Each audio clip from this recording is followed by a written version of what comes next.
ഞാൻ പറയുന്ന കാര്യം കൃത്യമായിട്ട് എഴുതി കൂട്ടിക്ക്. ഓ ഇത് കൊറേ സാധനങ്ങളുണ്ടല്ലോ.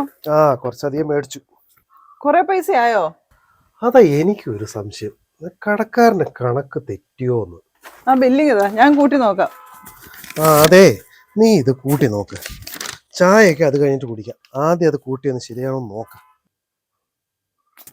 നീ ഇതുവരെ ചായ എടുത്തില്ലേ? നിങ്ങളല്ല പറഞ്ഞ ഇത് കൂട്ടി കഴിഞ്ഞിട്ട് ചായ എടുത്താൽ മതി എന്ന്. അപ്പൊ ഇതുവരെ ഇത് ശരിയായില്ലേ? ഞാൻ നോക്കിയിട്ടൊന്നും ശരിയാവുന്നില്ല, നിങ്ങൾ നോക്ക്. ഞാൻ പോയി ചായ എടുത്തിട്ട് വരാം. കഷ്ടം. നീയൊക്കെ എന്ത് കണക്ക് ടീച്ചറാടി?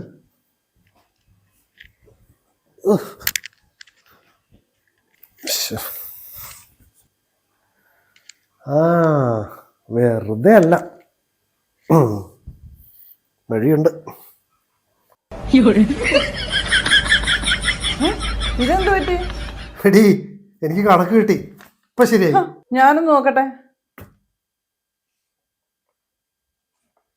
ഞാനിപ്പോ വരാം.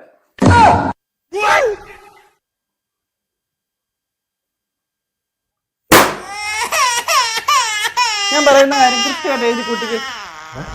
മറ്റേ 5 കിലോ 40 രൂപ വെച്ച്. 200 രൂപ. ഇതെന്നതാ? അത് വെളിച്ചെണ്ണ. വെളിച്ചെണ്ണ 2 കിലോ. ഇത് 25 വെച്ച്. കടുക് 200 20 രൂപ വെച്ച്.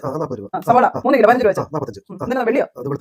വെളുത്തുള്ളി 200. മൊത്തം എത്ര കിട്ടി? മൊത്തം 5 4 2 6 4 10 5 15 1 1 2 2 4 855. ശരിയല്ലേ? നിങ്ങക്ക് നേരത്തെ കിട്ടി എത്രയാ? അത് ഇത് തന്നെ 855. നമുക്ക് രണ്ടുപേർക്കും തെറ്റിയിട്ടില്ല അല്ലേ? നമ്മുടെ രണ്ടുപേരുടെ ഉത്തരവൊന്നും തന്നെയാ.